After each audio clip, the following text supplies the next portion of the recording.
Bien, y comentábamos, el día de hoy expuso ante la Comisión Revisora de la Acusación Constitucional, el acusado en este caso, el exministro de Salud, Jaime Mañalich. Queremos tener más reacciones al respecto. Estamos con uno de sus miembros, el diputado de Renovación Nacional, Leopoldo Pérez. Diputado, ¿cómo estás? Gracias por estos minutos. Buenas tardes, Nicolás. Muy buenas tardes. Bien, gracias. ¿Cómo evalúa usted lo que fue la presentación del ministro Mañalich y también lo que fueron las preguntas y las conclusiones que se van tomando en esta comisión revisora? Bueno, yo creo que hay que valorar en primer lugar el hecho que el ministro Mañalich haya querido personalmente partir con lo que se denomina la etapa de la presentación de la defensa y de la acusación y hacerlo personalmente. Y obviamente enfrentó las preguntas que hicimos todos los integrantes de la comisión, más algunos diputados que son parte de la acusación. A ver, hay varios puntos y me quiero quedar con uno que es creo, de los más relevantes de esta acusación constitucional, que acusa ocultamiento de información por parte del exministro Mañalich. ¿Usted queda conforme con la explicación, los argumentos con los cuales el exsecretario de Estado negó esta acusación? No solo quedó conformes por las declaraciones y la información que nos entregó a toda la comisión el exministro Mañalich, sino que además, después del ministro Mañalich, se pusieron dos profesionales invitadas, uno por parte de los acusadores, por ello por la oposición, y otro invitado por los quienes somos oficialistas. Y la verdad las cosas es que las dos doctoras y especialistas en epidemiología y también una especialista y con posgrados en estadística de salud y ex jefa del Departamento de Epidemiología e Información del Ministerio de Salud fueron coincidentes y ratificaron lo que el ministro explicó a la comisión respecto a esa parte de la acusación que dice que él habría ocultado información, cuestión que quedó hoy día prácticamente descartado. Pero queda descartado solamente con la versión del exministro Mañalich, porque aquí lo que se ha hablado es que en algún minuto se llega hasta doble contabilidad.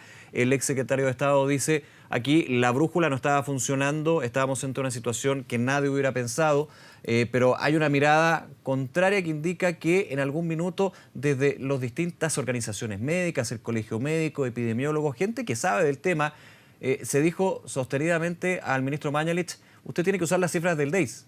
Y finalmente se hizo caso omiso. Y en algún punto, claro, se dice, aquí hay un error. Otros dicen, más que error, podría ser algo bastante más grave. No, yo creo que eso quedó descartado hoy día. Efectivamente, el propio ministro, el exministro Mañalich, nos explicó a la comisión que hay temas metodológicos. En un primer minuto, la información que él debería entregar era de conformidad a lo que establece la Organización Mundial de la Salud, que tiene protocolos para esto. Recuerde usted que Chile es miembro de la OMS y por lo tanto asume el protocolo de su protocolo sanitario, y ahí se explican cómo deben informarse frente a determinados casos, como en esta pandemia, cuestión inédita hace más de 100 años y que no solo afecta a Chile, sino al mundo. Entonces, lo que explicó el ministro es que hay temas metodológicos. Indudablemente él después rectificó, o sea, el ministerio, no él como persona, sino que el ministerio y todo su equipo asesor. Recuerde usted que aquí hay asesores tal como usted decía, especialistas en epidemiología, sí, en estadística, etcétera, en un montón de áreas.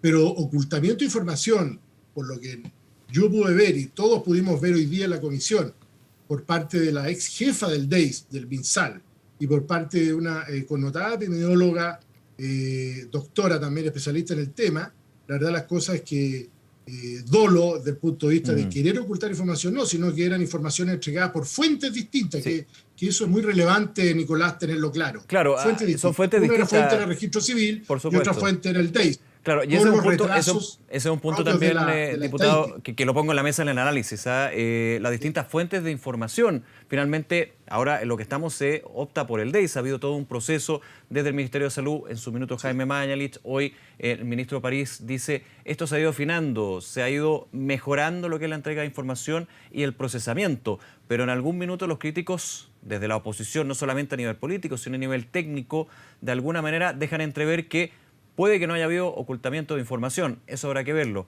pero sí relativizar información, especialmente con el concepto en su minuto de nueva normalidad. No solamente utilizado, ojo, por el ministro Mañalich, sino presentado durante un punto de prensa en el Palacio de la Moneda por el presidente Sebastián Piñera, y estamos hablando del mes de mayo. Aquí puede haber también, de alguna manera, una relativización, un uso de esta información o de varias informaciones.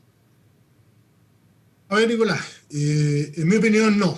Y no porque después de haber escuchado no solo al ministro, al exministro y a los especialistas hasta el momento, y también haber escuchado a los abogados que fueron invitados por las partes durante la semana, la verdad las cosas que queda claro que aquí no hay la intención de relativizar la información y ocuparla para otros fines distintos que sea informar a la población respecto a lo que está ocurriendo. Recuerde usted, Nicolás, que el mes de mayo estábamos empezando lo que se denominó el pic en el mes de junio, finales de junio, principio de julio. Y por otro lado, en el mundo tampoco existía claridad respecto al comportamiento del virus y al manejo de la propia información. Recuerde usted que... Pero la nueva normalidad se acuñó, de hecho, en el mes de mayo. Bueno, no me equivoco bien, me equivoco con la fecha, digamos. Ese es otro tema, eso apunta a otra cosa, pero los contagios seguían, la gente se seguía hospitalizando, los que eran más graves, se seguían comprando y llegando los respiradores, y se da información diaria respecto a cómo iba presentándose la enfermedad. Recuerde usted que se aumentó el número de laboratorios, entonces indudablemente que era una situación en ese minuto complicada para poder manejar.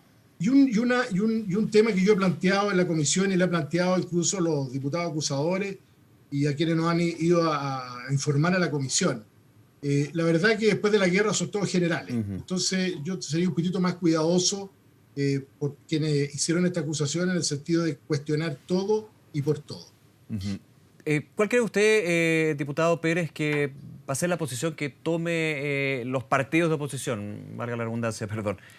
Y se lo pregunto por lo siguiente. Aquí podemos entrar a la ya eterna discusión, digamos, la hemos tenido también con usted y agradeciendo su tiempo, de las acusaciones constitucionales que van por el lado de la ley, de la Constitución propiamente tal, pero también que es una acusación política. Al final es una mixtura, no entremos en el debate de que si es una u otra, pero claramente aquí podría haber una votación política y la oposición, hago la pregunta, ¿va a tomar lo que es la declaración del ministro Mañalich, de las autoridades, de los técnicos que usted dice descartan de lleno y de plano que haya habido un ocultamiento de información o un mal uso de esa información, una intención, un dolo?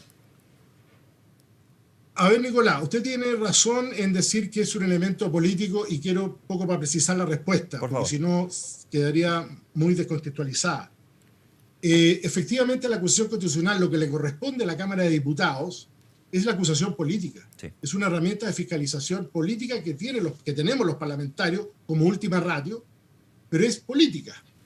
Pero las consecuencias, es decir, la sanción producto de esa acusación, que no la hace la Cámara de Diputados, sino que la sanción la aplica el Senado por ser el ente como el jurado, digamos, de este proceso.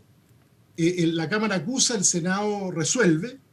Eso sí tiene una connotación jurídico-constitucional, porque está amparado en la propia Constitución y en las leyes, la sanción a la cual se expone un funcionario público de alto rango que es acusable constitucionalmente. En este caso, si fuera un ministro en ejercicio, no solo pierde el cargo, sino que además queda inhabilitado durante 5 años con ciertos derechos a poder acceder al sector público o al servicio público o incluso a cargos de elección popular. Sí. O sea, es una sanción muy fuerte. Por lo tanto, esa sanción es eminentemente jurídico-constitucional, si bien la acusación eminentemente es política, porque los diputados vamos a votar no solo con el mérito de las pruebas, porque sí confío en que los colegas parlamentarios van a revisar el mérito de la prueba y para eso la comisión tiene que entregar un informe. ¿Y usted cree que va a ser así? Se ha hablado de que la resolución o el voto de los parlamentarios podría ser más bien una señal al gobierno, una señal a lo que fue la gestión del ministro Mañalich, más allá del mérito o el fondo, digamos, de la acusación. Y esto lo pongo también en otras acusaciones constitucionales, de un lado o de otro, para ser súper justo. Sí, no, por eso le digo, es una acusación política. Ahora, la votación, obviamente que uno podría adelantarse. Yo no quiero adelantarme tanto porque creo que todavía quedan colegas en la Cámara de Diputados que van al menos a reflexionar y leer los antecedentes que aporte la comisión y votarán, me imagino, de conformidad a lo que ellos estimen. Ahora, si hay un juego político y querer, digamos, infligirle un daño político al gobierno, ya que el ministro Mañalich ya no es ministro de Estado, Ajá. por lo tanto no sería destituido, bueno, es una decisión que tendrán que tomar ellos y además responderle al país respecto de ese tipo de votación. En ese contexto hablábamos antes, diputado, con su colega, el diputado Iván Flores, mostrando la mirada contraria, digamos. Él valoraba que el exministro Mañalich se haya presentado a esta comisión revisora, que de hecho, si no me equivoco, le pregunto su experiencia y conocimiento, es bastante inédito. Generalmente a las comisiones ad hoc de acusaciones constitucionales no se ha presentado la o el acusado. Aquí hay una novedad que también marca un punto, no sé si inflexión, pero sí, un tema bastante novedoso. Sí, o sea, bueno, todos quienes conocemos al exministro Mañalich sabemos, y él mismo lo dijo hoy día incluso, que muchas veces su frontalidad... Siempre da la cara, dijo.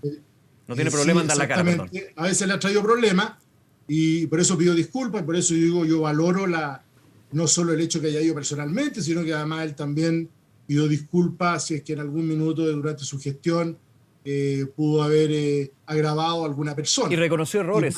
¿Cómo lo toma eso usted, los errores que él reconoce? Bueno, yo creo que una persona que es capaz de ir a reconocer y de reconocer siempre que pudo haber cometido errores, yo creo que habla muy bien de esa persona. Yo lo tomo en el sentido, digamos, de cualquier ser humano que puede, o todos podemos cometer errores, pero también hay que tener la capacidad de hacer la autocrítica y poder pedir disculpas en el evento que uno, en su autocrítica, crea que pudo haber provocado agravar a alguien o haber provocado un daño, ¿verdad? Entonces es importante valorar eso también. Yo en eso coincido con el presidente de la Comisión de la Acusación Constitucional. Diputado Leopoldo Pérez, nuevamente agradecerle estos minutos con Canal 24 Horas y que tenga un buen fin de semana. Muchas gracias. Igualmente, gracias a usted. Nos vemos, hasta luego.